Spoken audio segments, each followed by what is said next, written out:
Hello बच्चों, आज हम लोग थिंक एंड राइट सोचिए और लिखें इसमें हम लोग B.2.1 का answer the following questions briefly, यानी कि जो आसानी से आपको ब्रीफली मतलब होता है कि कम शब्दों में आपको उत्तर देते हुए इसके नीचे दिए गए प्रश्न को पूरा करना है।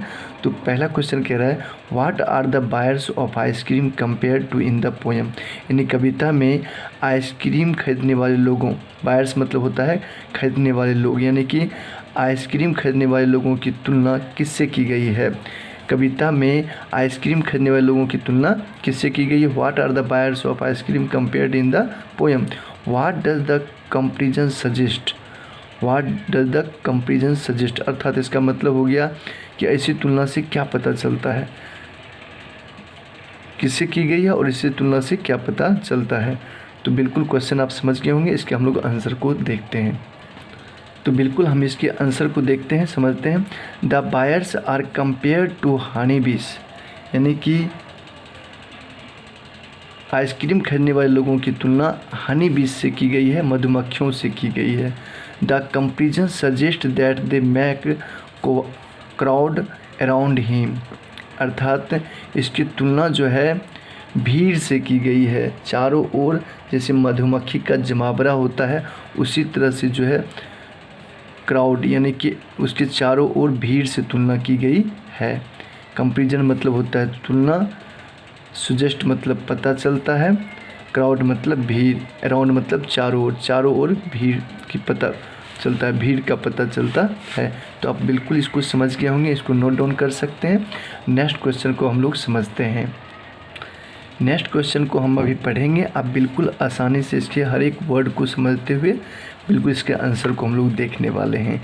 तो बेनिथ हिज राउंड अम्ब्रेला, अर्थात गोल छतरी के नीचे, oh what a joyful sight, oh कितना आनंददायक दृश्य है।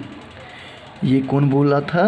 तो ये बोले थे स्पीकर, ठीक है। तो कह रहे हैं यहाँ पे हु सेज दिस वर्ड्स, ये शब्द किसने बोला, कौन बोला।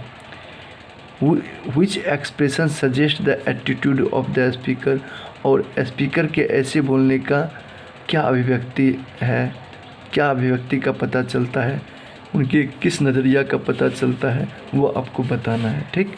तो चलिए हम लोग इसके आंसर को देखते हैं।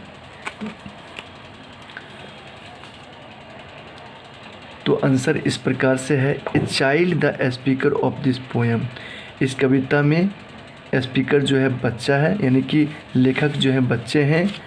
सेज दिस वर्ड्स,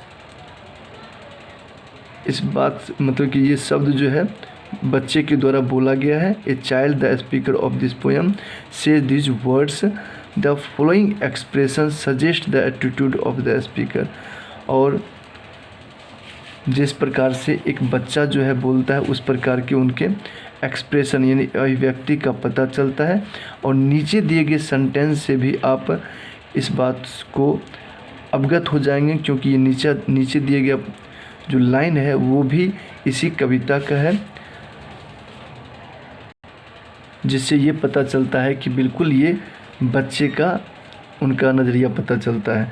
तो देख सकते हैं जिस प्रकार से बच्चे का नज़रिया होता है। तो यहाँ पे बोला जा रहा है to see him feel the cones with mounds of cooling brown and white, अर्थात कोन्स मतलब होता है शंकु आकार, माउंट्स मतलब होता है टीला, यानी कि शंकु आकार के टीले में कूलिंग ब्राउन एंड वाइट, यानी कि उजले और भूरे रंग का आइसक्रीम को भरते हुए देखना बहुत अच्छा लगता है। तो ये बात जो है उन्हें बहुत अच्छा लगा था। तो ये पॉइंट भी एक बच्चे होने को दर्शाता है, उनके बच्चे के व्यक्ति का पता चलता है ना।